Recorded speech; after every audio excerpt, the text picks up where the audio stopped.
This is the Hoover Dynamic Washer Dryer. It has a 9 kilo capacity, 6 kg dry, it's 888 rated, and it has,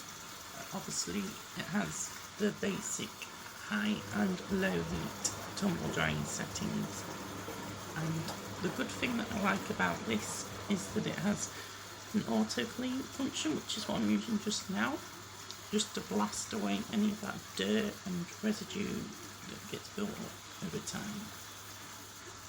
It has a very high spin speed, although I tend to not use it because I find that it saves just that bit of money, and you can always spin it after if you feel that's necessary.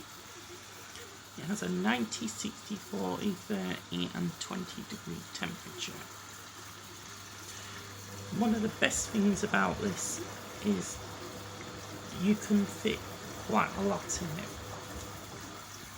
It also has sensor drying, so it won't over dry your clothes.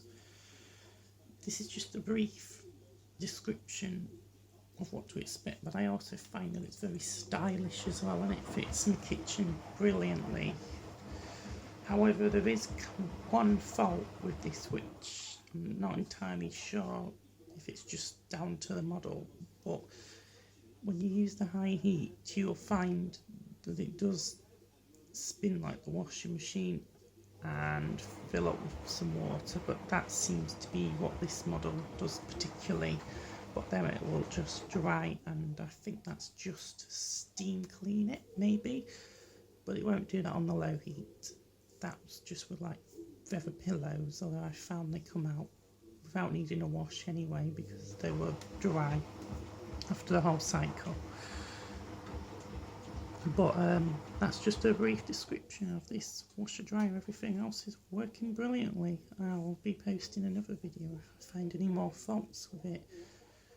Please like and subscribe my YouTube channel, and thumbs up, thumbs down. This is just a brief description of the washer dryer. Enjoy.